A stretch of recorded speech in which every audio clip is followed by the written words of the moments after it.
My name is Serafina Walsh and I'm 28 years old.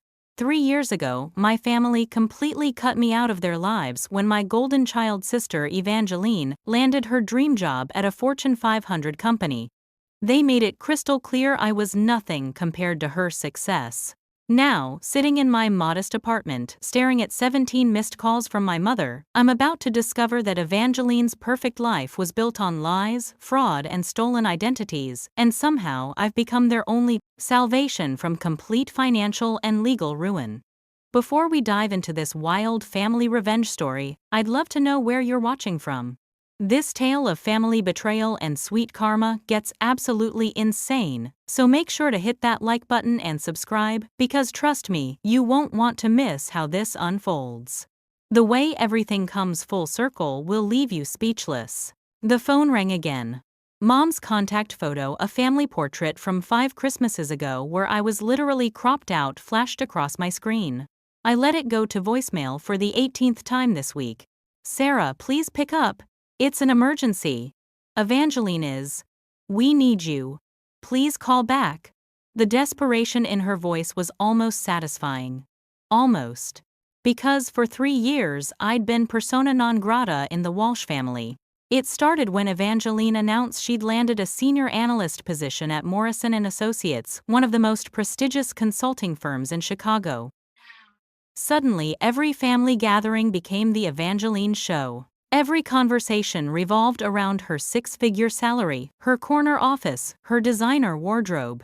Meanwhile, I was working 2 jobs, teaching art classes at a community center and waitressing at a diner just to pay rent on my studio apartment.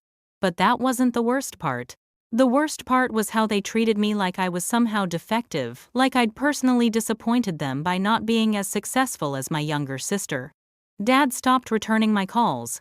Mom would answer, but spend the entire conversation gushing about Evangeline's latest promotion or business trip. My aunts and uncles would ask pointed questions about when I planned to get serious about my career while praising Evangeline's accomplishments. Even my grandparents started sending her larger checks for birthdays. The final straw came 18 months ago at Evangeline's housewarming party for her downtown penthouse. I showed up with a homemade painting, something I'd spent weeks on, only to be seated at the kids' table while Evangeline held court in the living room, showing off her marble countertops and imported furniture. When I tried to congratulate her, she barely looked up from her circle of admirers. "Oh, Sarah's here," she'd said dismissively. "Still doing that art thing, that was it." I left without saying goodbye and decided I was done trying to fit into a family that clearly didn't want me. So when my phone buzzed with a text from my cousin Marcus, someone who'd barely acknowledged my existence since Evangeline's rise to fame, I nearly deleted it without reading. "Sarah, you need to call me as soon as possible. It's about Evangeline. She's in serious trouble and the whole family is freaking out." Against my better judgment, I called him back. "Holy shit, Sarah, thank God," Marcus answered on the first ring. "Listen, you can't tell anyone I'm the one who told you this, but Evangeline is fucked. Like FBI investigation fucked." My stomach dropped. "What are you talking about?" "She's been embezzling money from Morrison & Associates for over 2 years. But that's not even the worst part. She's been using fake credentials, doctored transcripts, forged references, fake MBA. Everything about her career is a lie." I sat down hard on my couch. "That's impossible. She graduated summa cum laude from Northwestern. I was at her graduation." "No, Sarah, that's what I'm trying to tell you. She bought a fake diploma online and staged a fake graduation ceremony. She hired actors to play professors and had fake programs printed. Your parents never actually verified anything because they were so proud. She's been living this elaborate lie for 3 years." The room started spinning. But her job? Her apartment? All bought with stolen money. She's been running an elaborate Ponzi scheme within the company, stealing from client accounts to fund her lifestyle. The FBI raided Morrison & Associates yesterday morning and she's facing federal charges for wire fraud, identity theft, and embezzlement. They're talking 25 years minimum. I couldn't speak. The golden child, the family success story, the daughter who could do no wrong, it was all fake. There's more, Marcus continued. She took out credit cards and loans in your parents' names, forged their signatures, used their social security numbers. They're on the hook for over $300,000 in debt they didn't even know existed. Their house is going into foreclosure next month. Jesus Christ. The whole family is panicking. Uncle Richard and Aunt Patricia are already talking about selling their house to help. Everyone's pooling money, but it's not enough. They need someone to co-sign for a massive loan to save the house and cover legal fees. And then it hit me why everyone was suddenly calling. They want me to co-sign.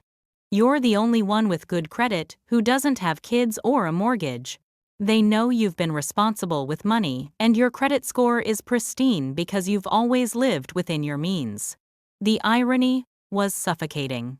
The same family who'd treated me like a failure for not making six figures wanted me to risk my financial future to save them from the consequences of their precious Evangeline's crimes.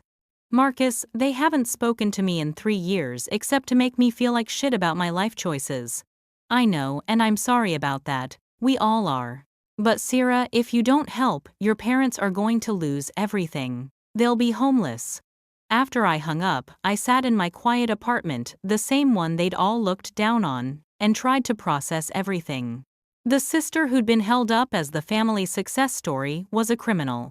The parents who'd made me feel worthless were now facing financial ruin because they'd been so blinded by fake prestige that they'd never questioned anything. My phone buzzed with another text from Mom Serafina. I know we haven't been fair to you, but we're desperate. Please call me back. We need to talk. For 3 years I'd wondered what was wrong with me. Why wasn't I good enough? Why couldn't I make them proud? Now I knew the truth. Their golden child was fool's gold, and I was about to hold all the cards. I didn't call Mom back that night. Instead, I did what I always did when I needed to think clearly. I painted. By morning, my easel held a canvas covered in dark, swirling colors that somehow perfectly captured the storm of emotions raging inside me. The rational part of my brain knew I should feel sorry for my parents.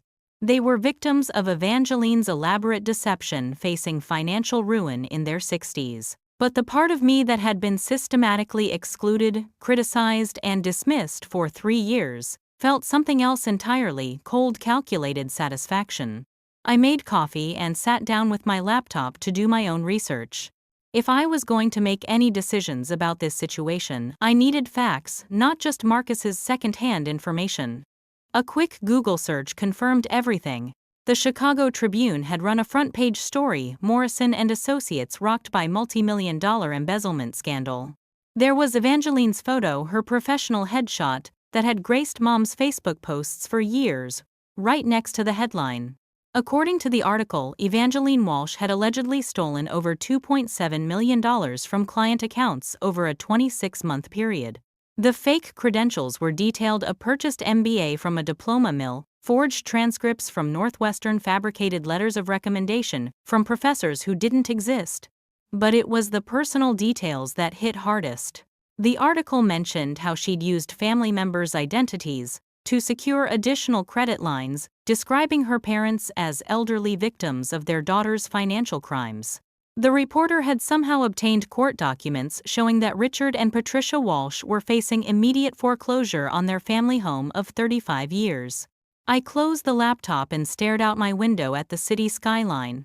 Somewhere out there, Evangeline was probably in a federal holding cell, and my parents were waking up to another day of financial terror.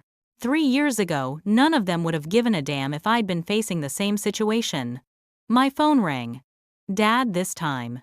I answered on the 4th ring. Hello, Dad. Serafina. His voice was hoarse, like he'd been crying. I'd never heard my father cry. Thank you for picking up. What do you want? The silence stretched between us. Finally, I know we haven't been. I know we've made mistakes with you. But sweetheart, we're in trouble. Real trouble, I heard. Then, you know about Evangeline, about the charges, about the house. I know she's a criminal who stole millions of dollars and ruined your lives while you all treated me like garbage for 3 years. Another long pause. We were wrong about you. We were wrong about everything. It was the first admission of guilt I'd ever heard from him, but it felt hollow. Too little, too late, motivated entirely by desperation. What exactly do you want from me, Dad? We need someone to co-sign for a loan. $500,000 to save the house and cover Evangeline's legal fees. You're the only one in the family with credit good enough to qualify. $500,000. $500,000 to save people who'd spent years making me feel worthless. And if I say no, then we lose everything. The house, our savings, our retirement. At our age, we'll never recover. The manipulation was subtle but unmistakable. Emotional blackmail wrapped in parental authority. But I wasn't the desperate, approval-seeking daughter they remembered. 3 years of independence had given me something invaluable: perspective. I need time to think about it. Sarah, we don't have time. The foreclosure proceedings start Monday. If we don't have the loan approval by Friday, it's over. Then you better hope I make the right decision. I hung up before he could respond. Over the next 2 days, my phone became a symphony of desperation. Mom called crying, begging me to save the family. Aunt Patricia left voicemails explaining how they'd already mortgaged their own house to help. Uncle Richard sent text messages promising they'd make it right with me if I helped them through this crisis. But the call that changed everything came from my grandmother. Serafina dear, I hope you'll forgive an old woman for calling so late. Grandma Rose had always been my favorite, the only family member who'd never made me feel inadequate. If anyone could guilt me into helping, it would be her. Hi, Grandma. I suppose you're calling about the loan, too? Actually, no. I'm calling to tell you not to sign anything. I nearly dropped the phone. What I've been watching this family treat you poorly for years, and I've said nothing. I'm ashamed of that now. But I won't watch them use you as their financial salvation after the way they've behaved. Grandma, they're your family too. Family doesn't abandon each other when times are tough, dear. Family doesn't make one child feel lesser because another child appears more successful. They made their choices when they chose Evangeline's fake success over your genuine character. Her words hit me like a revelation. This wasn't about saving my parents from Evangeline's crimes. This was about them finally facing consequences for years of favoritism, emotional neglect, and conditional love. What should I do? Whatever feels right to you, sweetheart. But remember, you don't owe them redemption just because they finally need something you can provide. After we hung up, I sat in my apartment and made a decision that would change everything. I wasn't going to save them, and I wasn't going to destroy them either. I was going to do something much more interesting. I was going to give them exactly what they'd given me for 3 years. I was going to make them prove they deserved my help. The next morning, I called a family meeting. Not the desperate pleading phone calls they'd been making to me, but an actual formal meeting at my parents' house, the same house they were about to lose. I arrived at 11 a.m. sharp, dressed in my best outfit, a simple black dress that I'd bought for job interviews, paired with the pearl earrings Grandma Rose had given me for my college graduation. I wanted to look professional, composed, and completely unaffected by their crisis. The entire family was there. Mom and Dad sat on their worn leather couch, looking like they'd aged 5 years in 5 days. Uncle Richard and Aunt Patricia flanked them, while my cousins Marcus and Jessica sat on folding chairs brought in from the dining room. Even Great-Aunt Margaret had driven up from Springfield.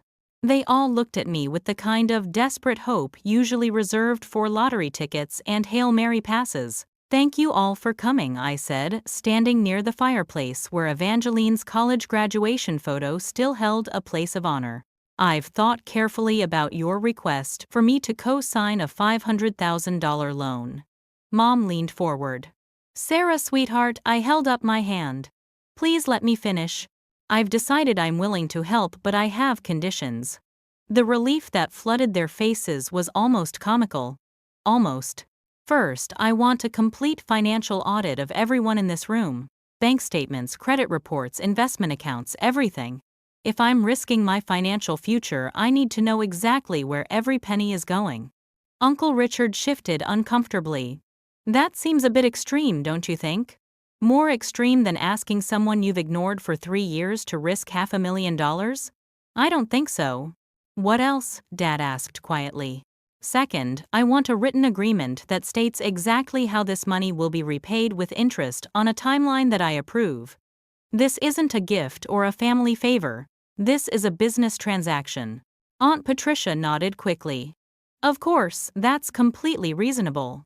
Third, I want Evangeline permanently removed from all family financial accounts, property deeds, and inheritance documents.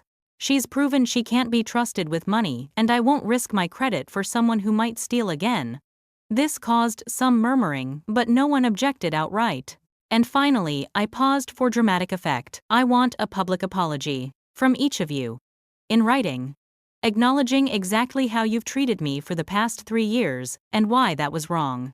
The room went completely silent. Sarah's mom said carefully, "Don't you think that's a bit vindictive? Is it more vindictive than excluding me from family photos? More vindictive than seating me at the kids' table at Evangeline's party? More vindictive than making me feel like a failure for 3 years, while you celebrated a criminal's fake success?" No one answered. "You have 48 hours to decide. If you agree to my terms, I'll co-sign the loan. If not, good luck with the foreclosure." I walked toward the door, then turned back. Oh, and one more thing.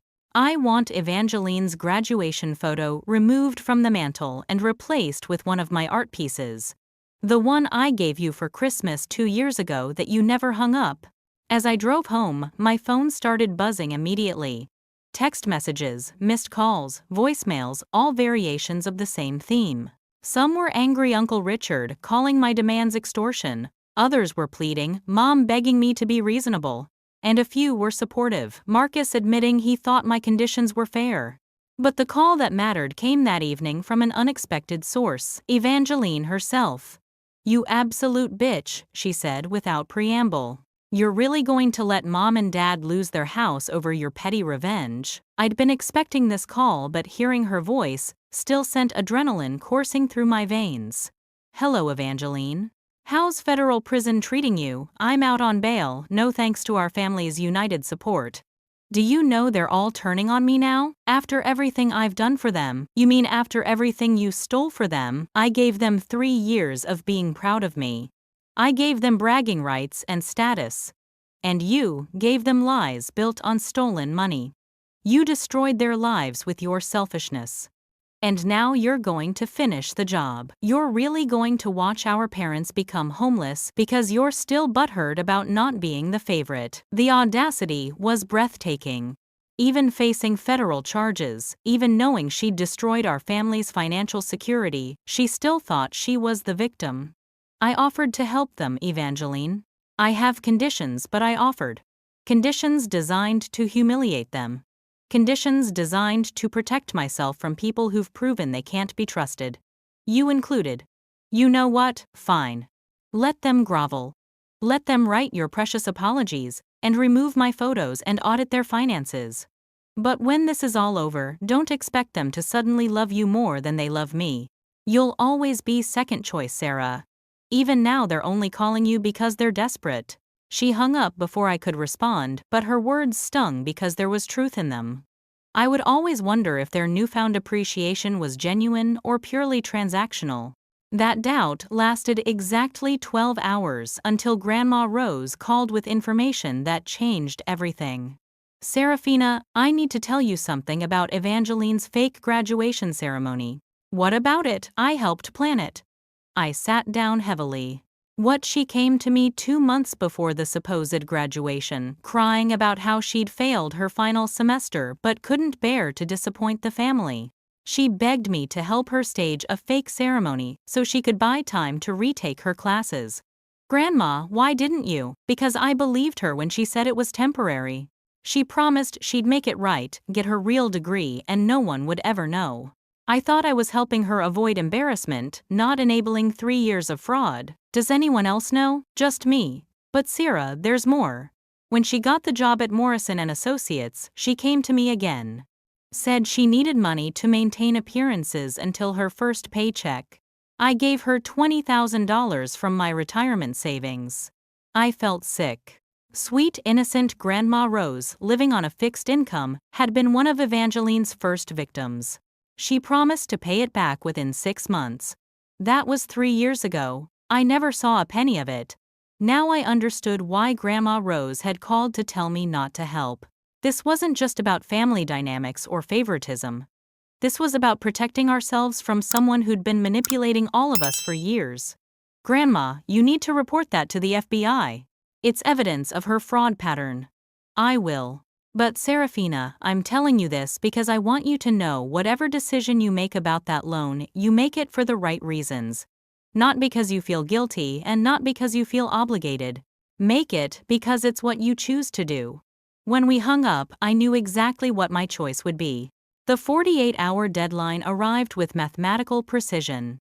I sat in my apartment, surrounded by printed emails that had flooded my inbox over the past 2 days. Each family member had sent their required written apology, ranging from Mom's tear-stained 3-page confession to Uncle Richard's begrudging single paragraph acknowledging his misunderstandings about my character. But it was Dad's apology that surprised me most. Serafina, I failed you as a father. I chose perceived success over genuine character, and in doing so, I lost sight of the daughter who always had integrity. You deserved better from me, and I'm sorry it took a crisis to make me see that. At exactly noon, I called them for my final decision. I've reviewed everyone's financial documents and apologies, I announced to the speakerphone, full of anxious breathing. And I've made my choice. Please, Sarah, Mom whispered. We'll do anything. I'm not co-signing the loan. The silence was deafening, followed by an explosion of voices, protests, pleas, accusations. I let them exhaust themselves before continuing. However, I am doing something else entirely. I've spent the morning consulting with a bankruptcy attorney and a financial advisor. I'm going to help you navigate bankruptcy proceedings that will allow you to keep the house under Chapter 13 protections while establishing manageable payment plans for Evangeline's debts. Bankruptcy, Uncle Richard's voice was horrified. That's social suicide. Social suicide is having a daughter who steals millions of dollars and destroys innocent people's lives. Bankruptcy is just paperwork. I'd done my research thoroughly. Mom and Dad's house, purchased in 1987, had enough equity to survive bankruptcy proceedings if handled correctly. They'd keep their home, discharge most of Evangeline's fraudulent debts, and emerge in 3 years with a fresh start. But our credit, Mom started, will recover faster than you think, especially since you'll have documentation proving you were victims of identity theft. What won't recover is your relationship with your criminal daughter who's facing 25 years in federal prison. The plan I developed was elegant in its simplicity. Instead of risking my financial future to maintain their current lifestyle, I was offering them a path to genuine financial freedom. They'd lose their credit cards, their ability to take out loans, and their social standing in their country club community. But they'd keep their home, their dignity, and most importantly, their independence. There's one more thing I added. I've been in contact with FBI agent Sarah Chen, who's investigating Evangeline's case. Grandma Rose and I are both providing testimony about additional fraudulent activities that will strengthen their case against Evangeline and help other victims recover their money. This revelation caused another explosion of voices, but I wasn't finished. I've also hired a private investigator to trace all of Evangeline's financial activities over the past 5 years. We've discovered she stole money from at least 12 different family members, including Grandma Rose's retirement savings and Marcus's college fund. Marcus's sharp intake of breath confirmed he'd just learned about his stolen money. Finally, I've established a legal fund to help family members who were victims of Evangeline's fraud pursue restitution through the courts. It's funded with the money I was prepared to use for your loan co-signing, but directed toward actually solving the problem instead of enabling it. The phone was completely silent now. You all spent 3 years worshiping someone who was systematically destroying your lives. You chose her fake success over my genuine character. Now you have a choice: accept responsibility for those decisions and rebuild honestly, or continue making excuses for someone who never deserved your loyalty. Dad cleared his throat. Sarah, we don't know how to thank you. You don't thank me, Dad. You prove you've learned something from this disaster. The next 3 weeks moved with the swift efficiency of legal proceedings and family implosions. The bankruptcy paperwork was filed. The FBI investigation expanded. And Evangeline's carefully constructed world continued its spectacular collapse. I met with Agent Chen twice, providing evidence about Evangeline's manipulation tactics and the extended timeline of her fraudulent activities. The private investigator's report revealed the true scope of her crimes. She'd stolen over $400,000 from family members alone, using everything from forged signatures to fake investment opportunities. Marcus discovered she'd emptied his college savings account by convincing Aunt Patricia that he'd approved a family emergency loan. Cousin Jessica learned that Evangeline had used her social security number to open 3 credit cards, destroying Jessica's credit just as she was trying to buy her first house. Even distant relatives weren't safe. She'd manipulated elderly great-uncle Frank into investing his pension in a fake startup company. But the most devastating revelation came when we cleaned out Evangeline's penthouse apartment. Hidden in her home office, we found detailed files on every family member: credit scores, bank account numbers, social security information, employment records, even psychological profiles, noting our individual weaknesses and how to exploit them. She'd been systematically studying us, learning our vulnerabilities, planning her manipulations for years. The favorite daughter, the family success story, had viewed us all as marks in an elaborate long-term con. Mom found her own file first. In Evangeline's neat handwriting, Patricia Walsh, desperate for social status, will sacrifice financial security for bragging rights. Best approach: emphasize prestige and exclusivity. Weakness needs to feel superior to Serafina. Dad's file was equally brutal. Richard Walsh, traditional masculine values, respects financial success above all else. Will ignore red flags if convinced he's supporting a winner. Weakness: pride in providing for family. My file was the thickest. Pages of analysis about my attention-seeking behavior through art, my jealousy of Evangeline's success, and detailed plans for maintaining family hierarchy by ensuring Serafina remains financially dependent and emotionally isolated. The most chilling entry was dated just 6 months ago. Serafina's credit score now excellent due to responsible financial habits. Potential future resource for emergency funding. Maintain minimal contact to preserve option. I hadn't been excluded from family events because they loved Evangeline more. I'd been systematically isolated to preserve my usefulness as a future financial resource when Evangeline's crimes inevitably caught up with her. Reading those files felt like discovering I'd been living in a psychological thriller without knowing it.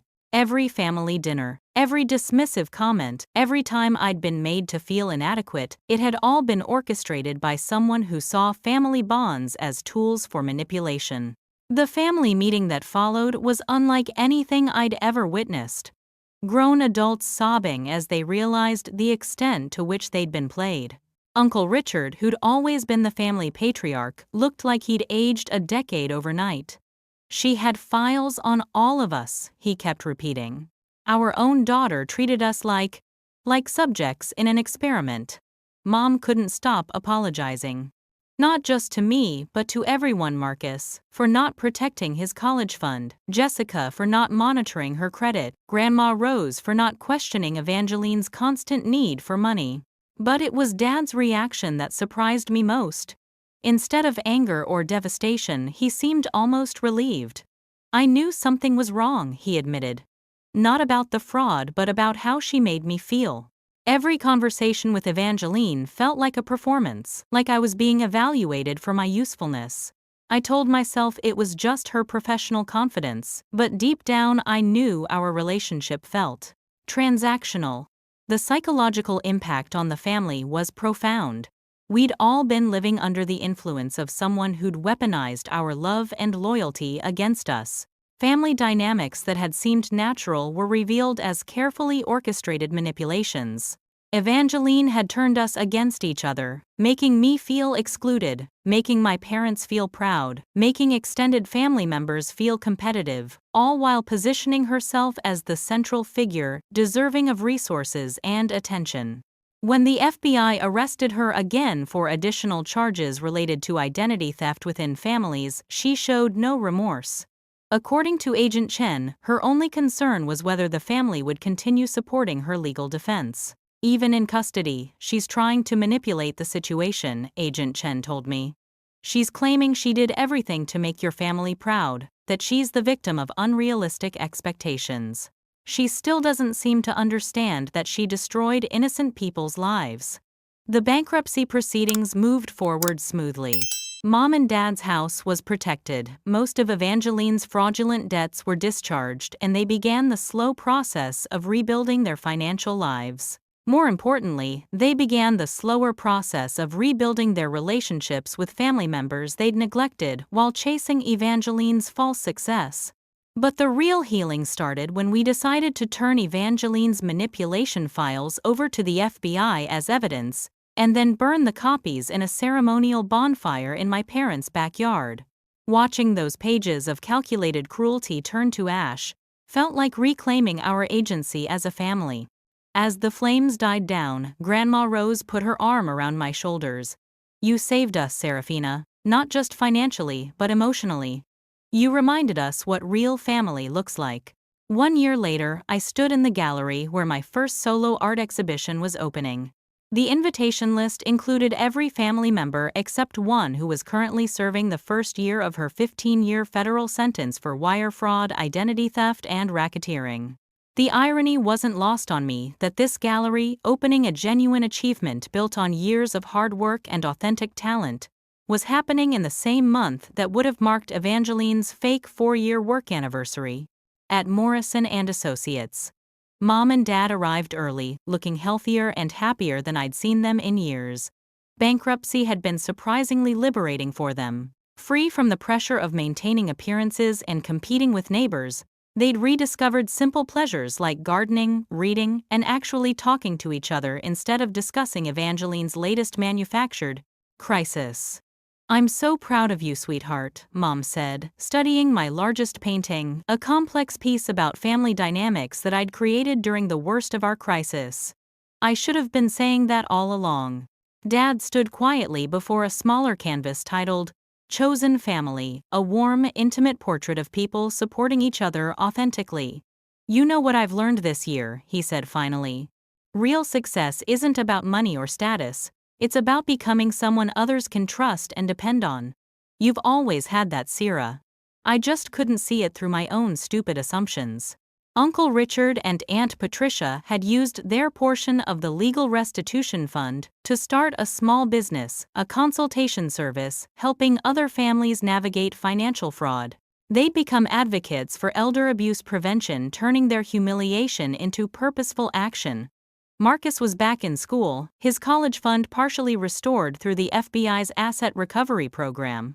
He'd changed his major from business to social work, inspired by watching how families could heal from trauma when they had proper support. But the biggest surprise was Grandma Rose, who'd become something of a local celebrity after testifying in Evangeline's trial.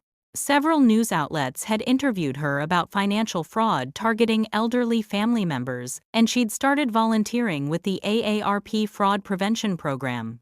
"I figure if I'm going to be fooled by a criminal, at least I can help other people avoid the same mistake," she'd told reporters with characteristic Rose wisdom. As the evening progressed, I watched my family interact with my friends from the art community, people who'd supported me when my biological family hadn't. The contrast was striking. These were relationships built on mutual respect, shared interests, and genuine affection rather than obligation or expectation. My friend Jake, who owned the gallery, raised a glass for the official toast.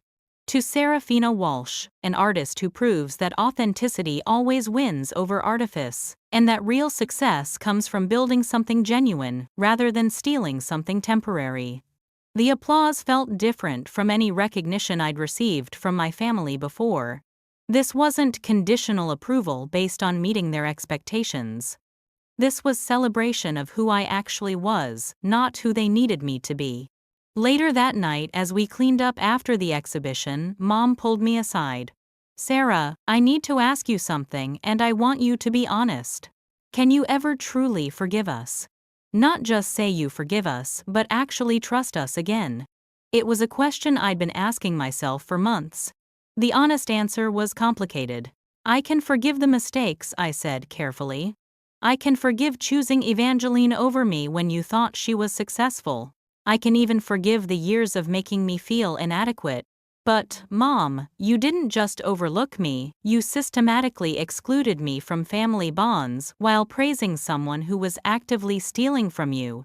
That's going to take time to fully heal. She nodded, tears in her eyes. I understand. We'll take whatever time you need. We'll earn back your trust instead of expecting it.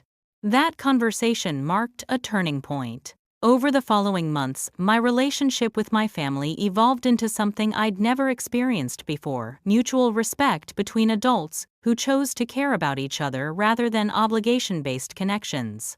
We established new boundaries and traditions. Family gatherings became smaller, more intimate affairs, focused on actually spending time together rather than performing success. Gift exchanges became thoughtful rather than expensive. Conversations became genuine rather than status updates. Most importantly, we learned to celebrate authentic achievements instead of manufactured ones. When Marcus made Dean's List, we celebrated his hard work. When Aunt Patricia's business landed its first major client, we celebrated her resilience. When I sold my fifth painting, we celebrated genuine artistic growth. 3 months ago, I received a letter from Evangeline in federal prison. She wanted to explain her side of the story and hoped I'd visit her because she was finally ready to take responsibility.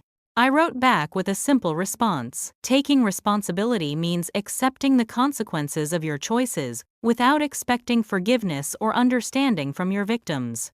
I hope you find peace, but you won't find absolution from me. I never heard from her again. The truth about family, I've learned, isn't about blood or shared genetics. It's about choosing to build trust, support each other's authentic selves, and prioritize genuine connection over convenient appearances. Sometimes that means walking away from toxic relationships, even with relatives. Sometimes it means rebuilding after betrayal with people willing to do the work. My story started with abandonment and ended with choice. The choice to demand better to protect myself and to build the family dynamics I actually wanted, rather than accepting the ones I was born into. So let me ask you, have you ever had to choose between family loyalty and self-protection? Have you experienced that moment when you realized someone you trusted was manipulating you all along? Drop a comment and share your story. I'd love to hear how you handled family betrayal or found your chosen family. And if this story resonated with you, please hit that like button and subscribe for more real-life drama and life lessons.